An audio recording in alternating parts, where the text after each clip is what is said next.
Now, what is a good CTR number? I don't think it matters as long as the number improves every time that you A/B test. If you're trying to beat that older thumbnail, that's the important thing. And then when you find a thumbnail that beats it, you replace it. So what's a good CTR number? I don't think it matters as long as it's better than the one that you had before. All right, so let's talk some more thumbnails and A/B testing. If you've been following my journey here on YouTube, just turned 50 this year, quit my job to be on YouTube, not just one channel, but 5 channels. And we have been talking about the importance of not only thumbnails, but A/B testing your thumbnails. Why is this important and why am I so into it? It's because I am not good with my thumbnails. I'm not a very good designer, as you will see here, because we're going to go through a few examples. But there is one that just happened that I've been changing out in the last couple of days to where I'm seeing a big difference. And it's really thanks to A/B testing, which right now I am spending more time A/B testing and messing with my thumbnails than I am creating new content, which is kind of crazy for me to think. But you're making YouTube your business, right? If you're getting serious about YouTube, regardless of how good your content is going to be, and I don't care if you just started, you're like me, you're 50 and you're like, I'm way too old to do this, but hell, fuck it. Part of the fuck it mantra to where you're like, why not? Why can't I do something that makes me happy, that I enjoy? One of the more important things that I think, instead of just having really good content, and that's going to come, the more videos you make, the more you learn, the more you see how cringe you are on video and the pacing and all of that stuff, you will get better in time the more and more that you make more videos, the more editing that you do. That's going to come. I think the most important thing is that thumbnail and title, but I want to really laser focus in on the thumbnail because you can have the greatest content, you can have the greatest video, and when people are scrolling on YouTube, as I do, I put myself as a consumer. When I am scrolling, no matter what it is I am scrolling for or that I'm interested in, you are but a drop of water in an ocean of content, to where at some point you have to stand out and really resonate with the person that's there. YouTube is set up for the consumer, not for us making the videos, not for us making the content. It's set up for the people that are on there watching, which is great. And once you understand that, I think when you do make your own content and you have your own channel or trying to make 5 channels, it makes it a little easier to wrap your head around. It doesn't make things to where all of a sudden overnight you're making a ton of money. And if that's what you're wanting to do, great. If you're wanting to be doing YouTube because it's just fun and creative for you, more power to you, and keep doing that. But the thumbnail, if you don't have a thumbnail that resonates with the person that's sitting there in front of their TV or sitting there in front of their phone to get them to want to click onto your video, and yes, the title is going to have a little bit to do with it also, but most of it is that darn thumbnail.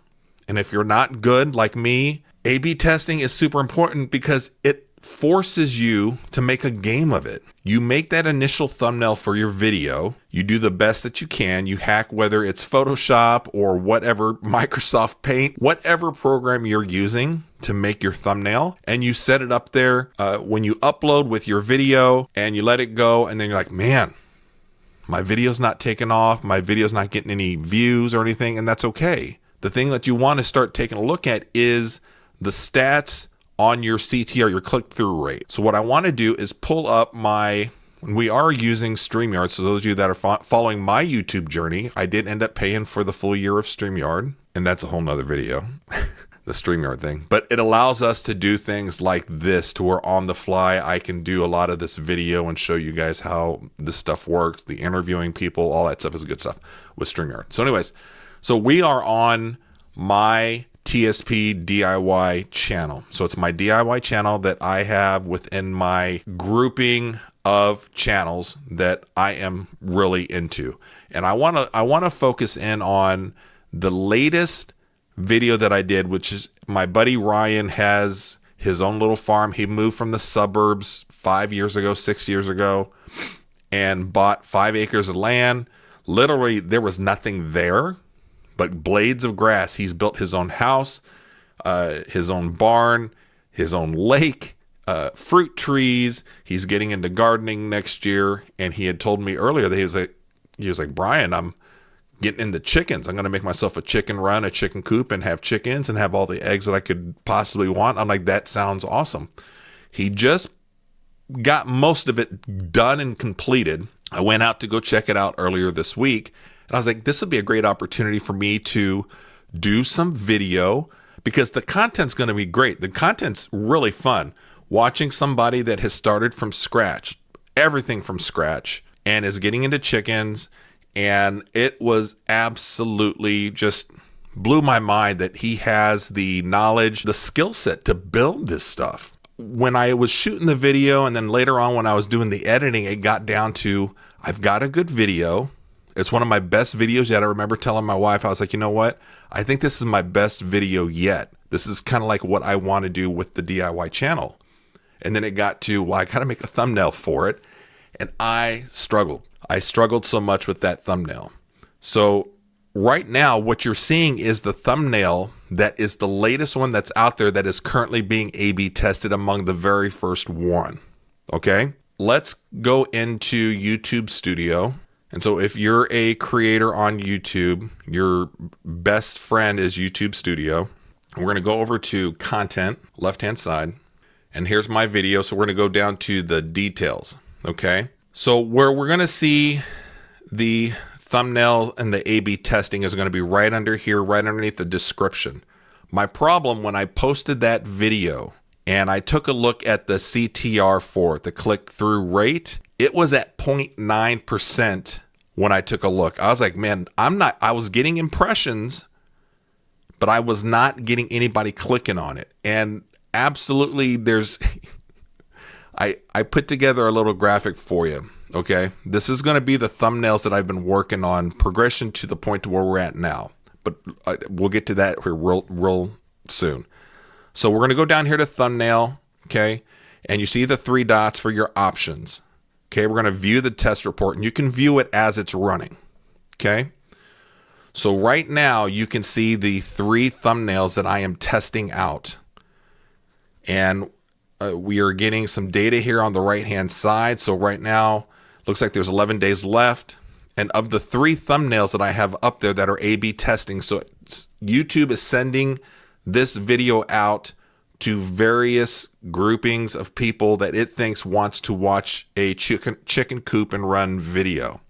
And then they're doing that with an associated thumbnail on there and then tallying the data and all that good stuff.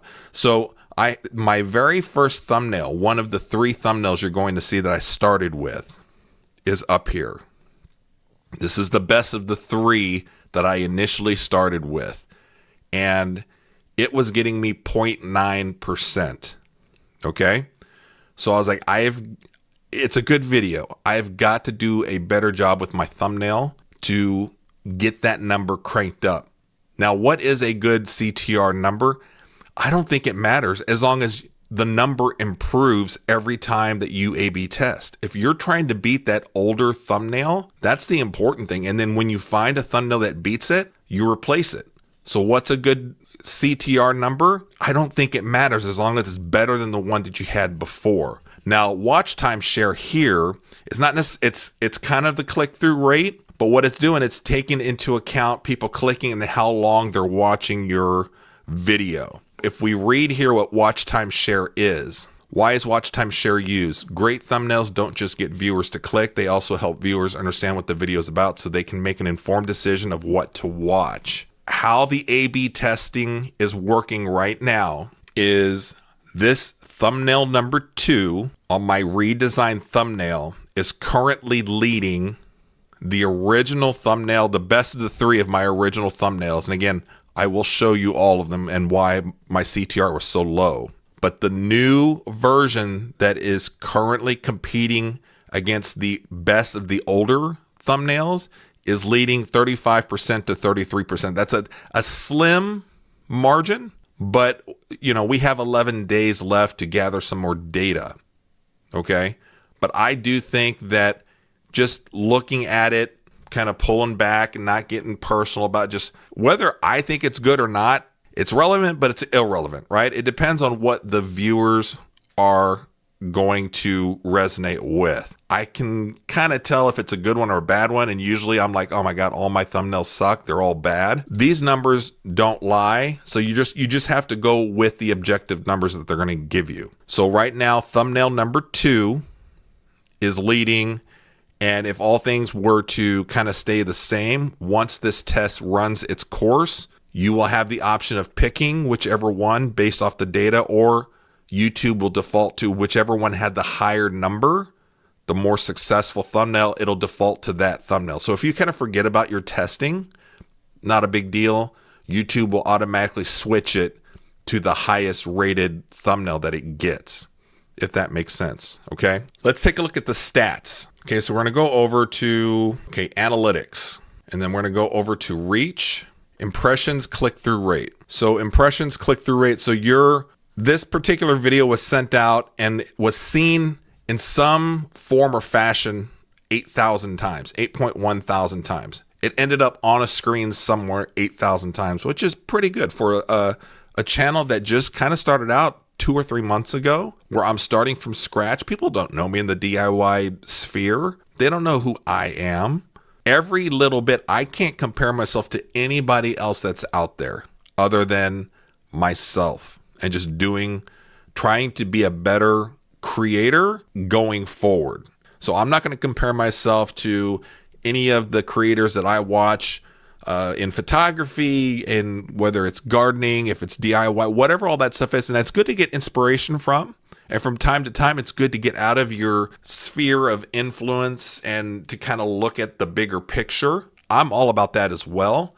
But when you start comparing yourself to other channels that are like super successful, that is a recipe for disaster, because then all of a sudden you look back on your little humble channel and you're comparing it to these successful channels that have already been out there for a while. And you're like, man, what am I doing? What am I doing? You got to take that into perspective. Keep the perspective on the numbers relate to you, not anybody else. 8,000 people have seen this in some form or fashion. It's popped up on the screen.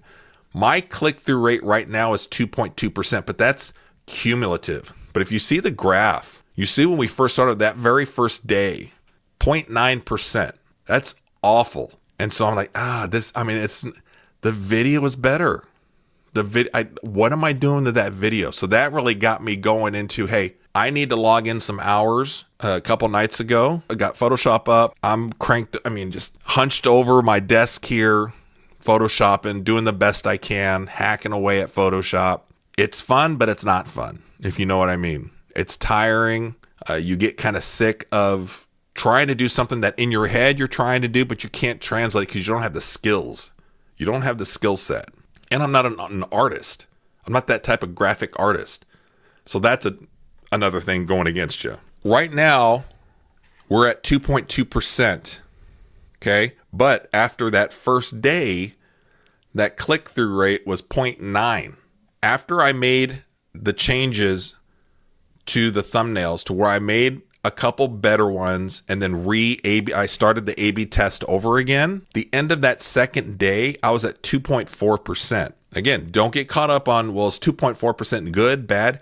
It's got to be relative to you. There's going to be other channels to where like the channel average for people within DIY is between 3 and 6%. Some of these crazy channels get above 10% or something, whatever it is. You start looking at those numbers, you're done. You're not going very far. The goal here for me is to just be a better Brian, a better TSP DIY channel each time I post, each time I put a thumbnail up. But look at that jump. Just simply changing out the thumbnails, I go from 0.9 to 2.4%. By day 3, I'm at 2.8%. Then we're kind of a drop here, but this is, I think, an anomaly, but we won't know until we get more data. That's the problem. You're going to have a lot of fluctuations when you don't have a large data set. And that's why these A/B tests take several days, a few weeks, 2-3 weeks to get you some real data to chomp on. But I think with the latest thumbnails that I have that are A/B testing, I'm going to be around 3%.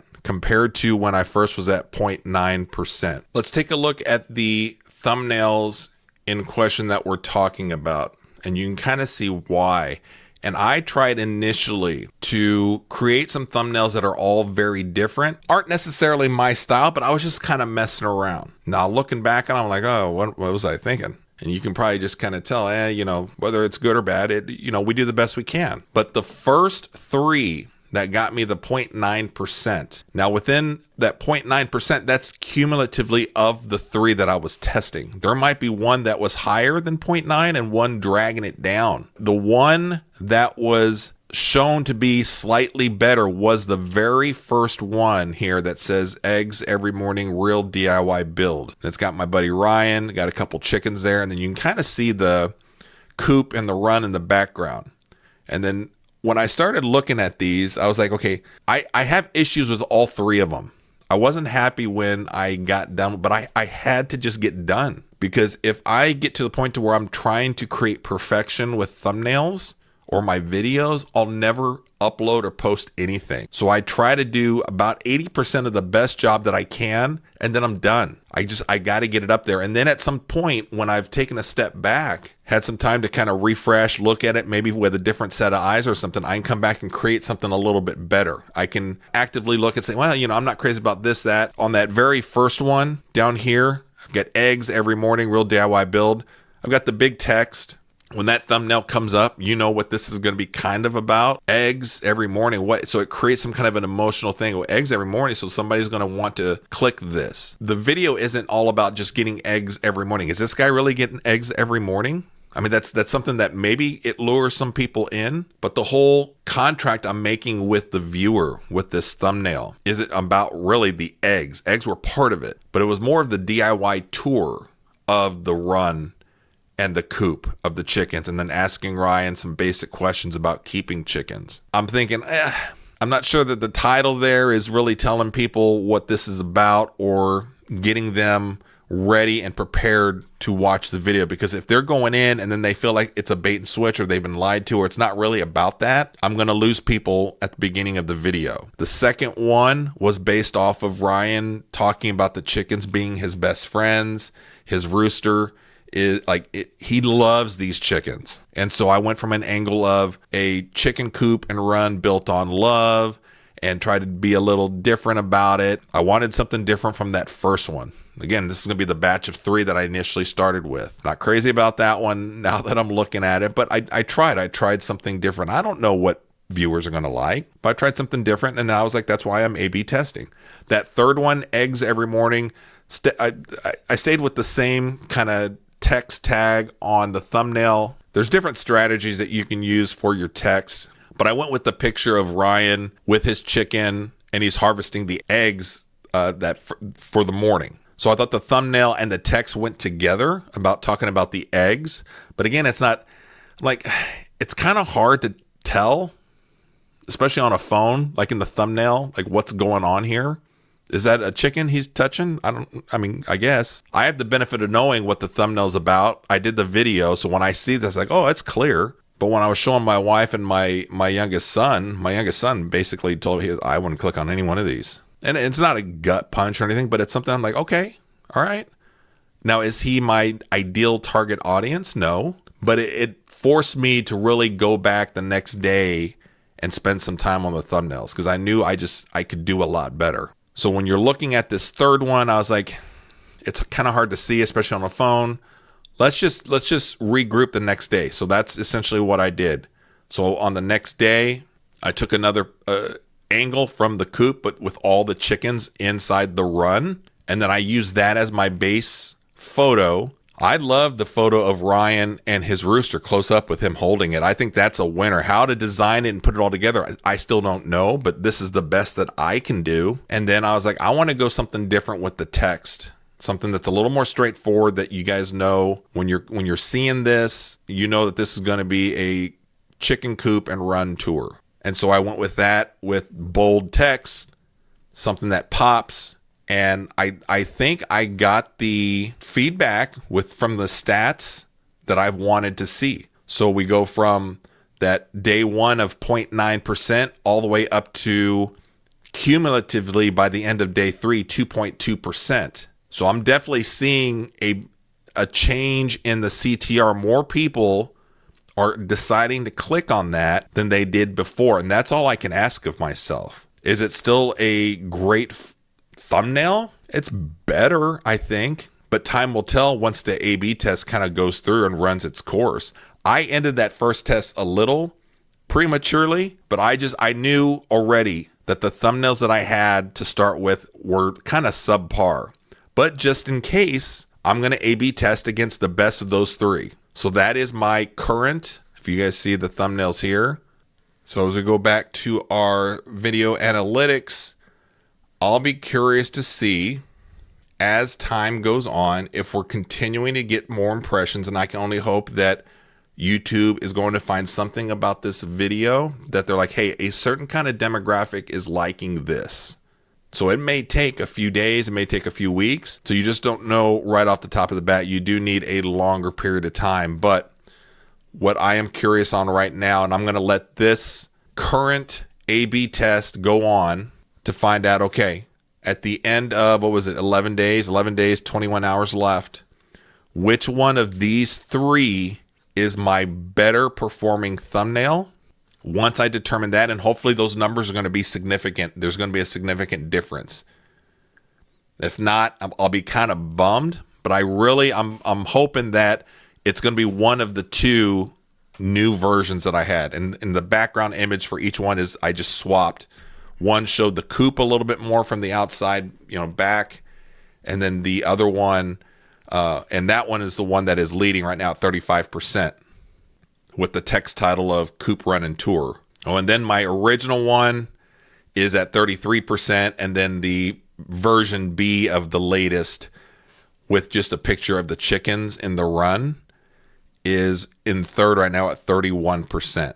So I will be very interested once this is done. If it determines that, let's say it's thumbnail number 2 that's right here, that's currently leading. If this is the thumbnail that is the number 1 thumbnail, then I'm going to set that one as my thumbnail and let it run by itself for a few weeks and see how things go. See what my CTR is. Because that CTR rate, if you're looking at it, is a combined rate for all of the thumbnails. And I'm sure there's a way to set the data to where you can just see on just currently like day 3, what's your CTR? I'm sure it's there. I'll have to look at it a little more closely. I am learning this like most of you are. If you're starting YouTube, older guy like me or whatever, this is kind of overwhelming, right? But as I learn a little bit now, a little bit tomorrow, it makes a lot more sense. And then I can put my time and effort into things that actually matter, that can make a difference. A/B testing absolutely makes a difference, but that click-through rate, that CTR rate is right now combined 2.2. So that's all the thumbnails.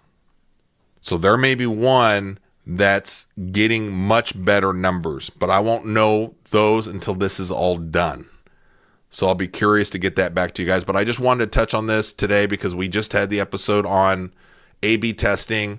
I wanted to show you guys a different example and just how quick you can see a difference when you are A/B testing. If you guys have a question or if there's something I'm kind of misreading, let me know. And if you're starting up YouTube, I want to hear that too. I want to hear somebody that's taking a chance on themselves, that's betting on themselves. I want to hear your story as well. So let me know. We'll see you on the next one.